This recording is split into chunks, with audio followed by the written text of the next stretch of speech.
Assalamualaikum warahmatullahi wabarakatuh. Selamat datang di channel Muhammad Samsuddin. Di kesempatan kali ini, saya akan melanjutkan cerita 7 hari setelah ibu pergi, part 12.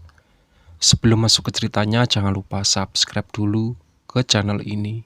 Selamat mendengarkan.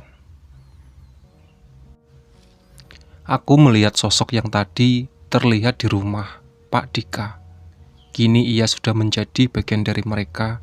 Dengan begitu, kematiannya ada campur tangan dengan siluman anjing itu.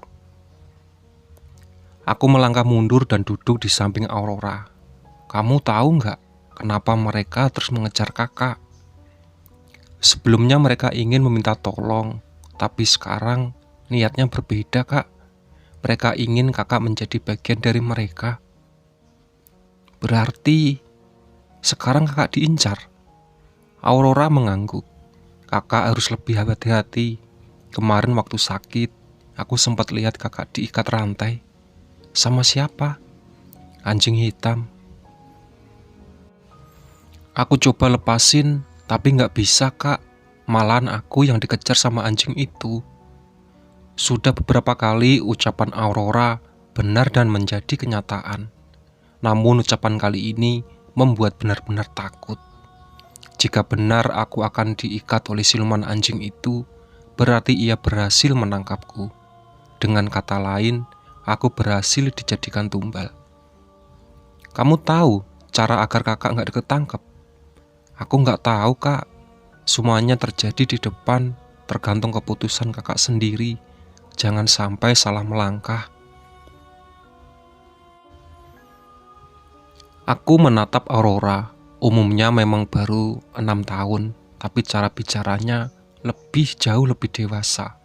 Apakah ini karena dirinya seorang anak indigo? Makasih ya Aurora. Aku mencubit pipinya yang tembem dan bangkit. Kakak mau kemana? Tanyanya. Mau ke bawah lagi. Kamu mau ikut? Enggak, Kak. Kata temannya papa, aku nggak boleh keluar kamar dulu. Apa itu ada hubungannya sama anjing hitam? Aurora mengangguk. Kamu turutin perintah temannya papa, jangan keluar kamar. Iya, Kak. Aku pun turun ke bawah. Dalam hati ini tak menyangka kalau siluman anjing itu akan bertindak sejauh ini.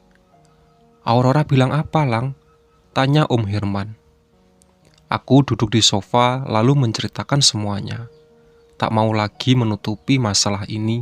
Bagaimanapun sekarang aku, Kak Nasrul dan Om Herman memilih risiko yang sama, diincar oleh siluman anjing. Om Herman mengambil ponsel di atas meja, lalu menelepon seseorang. Kalian berdua gak buru-buru pulang kan?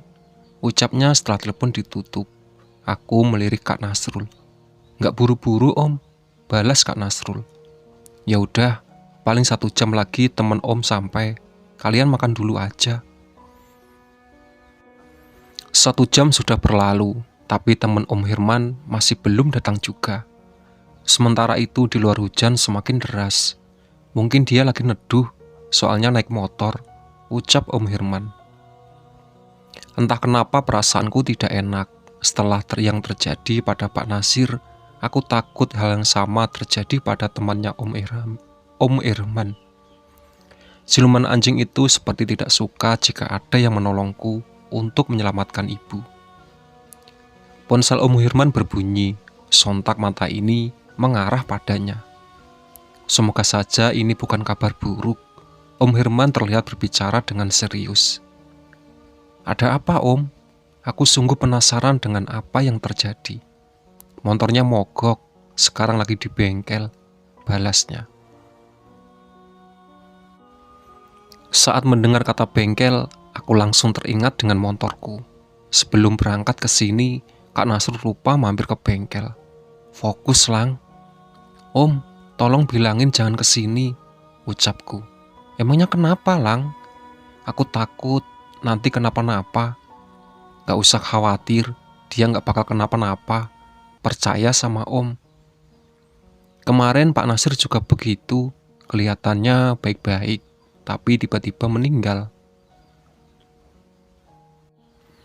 Lang, temen Om ini sudah biasa menghadapi begituan. Kemarin aja dia mageri rumah ini. Mageri maksudnya apa, Om? Bikin perisai biar jin negatif gak masuk rumah, saut Kak Nasrul. Nah, tuh Nasrul tahu. Kalau begitu, bisa nggak magerin rumah sekalian? Bisa saja, tapi tetap bahaya pas keluar rumah. Keluarnya siang, Om. Malam di rumah. Kalau udah diincer, mau siang, mau malam, mereka tetap bisa nyelakain kamu. Bener juga.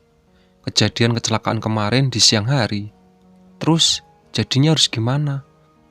Harus bikin gimana caranya biar kamu lepas dari incerannya. Sampai sekarang masih bingung kenapa aku yang diincer. Kalau cuma minta tolong, harusnya nggak sampai segininya sih, Om. Nah, semoga saja teman Om ini punya jawabannya. Waktu menunjukkan pukul 4 sore. Tapi tetap teman Om Herman belum juga datang. Padahal hujan sudah mulai reda. Aku berjalan menuju teras, menghampiri Kak Nasrul. Berani banget keluar, Lang, ucap Kak Nasrul. Soalnya mereka sudah nggak ada, Kak. Sautku sembari duduk di dekatnya. Katanya besok nggak kerja. Nggak usah dipikirin kakak, fokus sama kamu aja dulu. Jangan sampai kakak dipecat dari kerjaan. Tenang aja, kakak udah izin kok. Bilang dong dari tadi. Saat kami sedang asik mengobrol, ada orang yang mengenakan jas hujan berwarna kuning berhenti di depan pagar. Spontan aku berdiri dan memanggil Om Herman. Masuk, Sam, ucap Om Herman. Maaf telat, balasnya sembari melepas jas hujan. Ini keponakan yang kemarin diceritain. Om Herman menunjukku. Spontan, aku mengembangkan senyum sembari mengulurkan tangan. Ini Ustadz Azam, Lang. Gilang ya? Ucap Ustadz Azam. Iya, Pak. Ini kakaknya Nasrul. Om Herman memperkenalkan Kak Nasrul. Setelah perkenalan singkat, kami pun masuk ke dalam rumah. Duduk di ruang tamu. Gimana tadi, Sam? Tanya Om Herman. Alhamdulillah, luar biasa godaannya. Ada yang jahil. Biasalah, Man, kayak kemarin. Om Herman tertawa. Jadi kemarin pas mau datang ke sini, kunci motornya tiba-tiba hilang. Jelasnya. Iya, sampai aku bingung nyarinya. Ternyata diumpetin. Mereka bisa ngumpetin beda-beda, Pak, tanyaku. Bisa, mereka bisa memindahkan benda ke alamnya. Jadi secara kasat mata, nggak kelihatan. Balas Ustadz Azam. Kalau mindahin makhluk hidup, aku penasaran dengan yang terjadi pada Samson. Bisa juga. Pernah dengar ada orang tidur di masjid, terus dipindahin ke beduk. Aku menggelengkan kepala. Belum, Pak. Itu dipindahin sama jin. Baru tahu di masjid ada jin, balasku.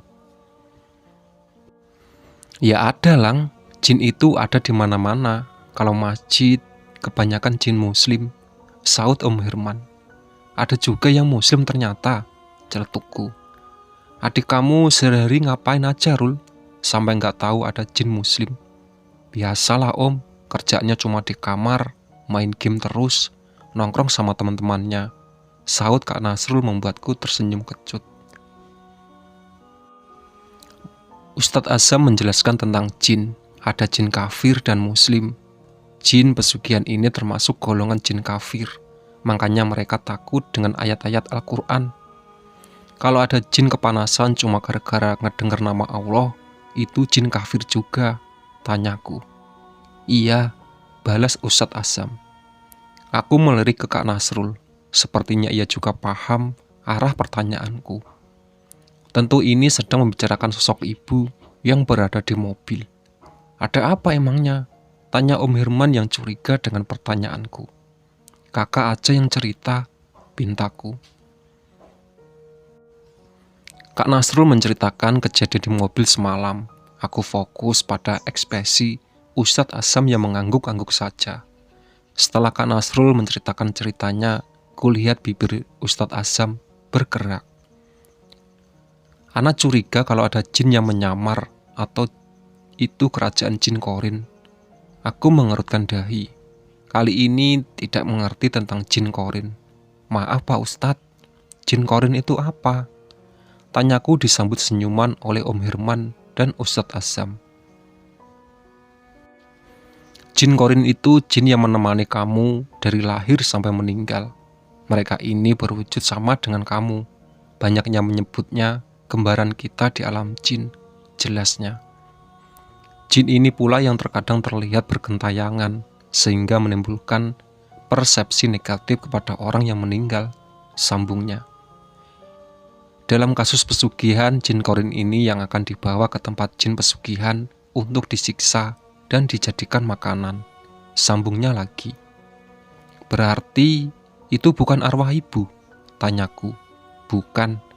Arwah manusia yang sudah meninggal ada di alam barzah, sementara yang masih ada dalam dunia itu jin Qorinnya. Jadi yang aku lihat disiksa dan dijedotin ke jalan itu jin Qorin ibu.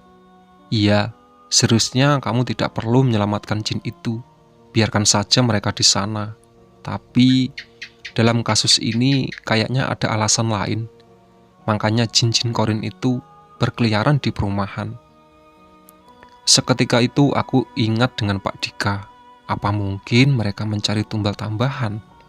Bisa jadi karena kita tidak tahu berapa nyawa yang dijanjikan pada si jin pesugihan. Jadi sekarang harus gimana, Sam? Tanya Om Hirman. Terpaksa harus dibersihin sampai ke akar-akarnya. Soalnya sekarang ada 2 nyawa terancam, balas Ustadz Azam. Nyawa siapa saja?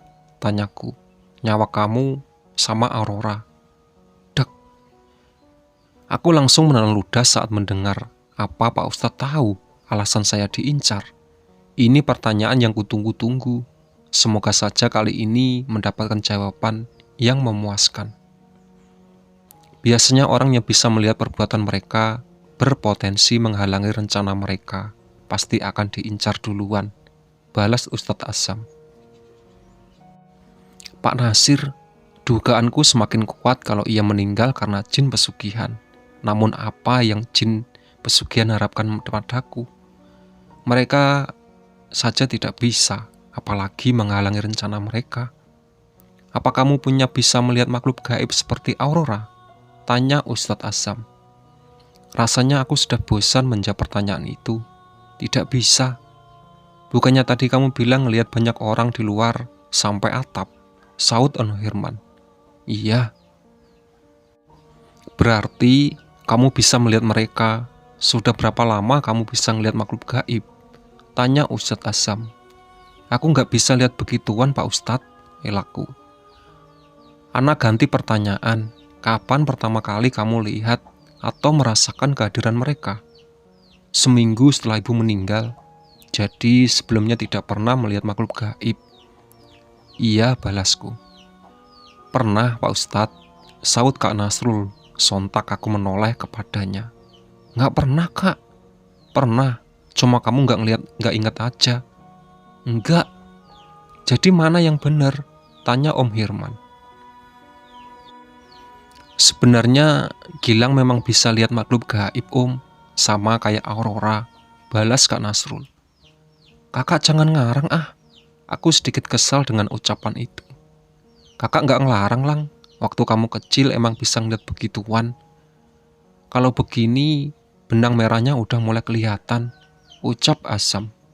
Benang merah? Apalagi itu? Hah, percakapan ini malah bikin aku tambah pusing. Itulah sahabat cerita dari 7 hari setelah ibu pergi. Ditunggu part selanjutnya. Oke.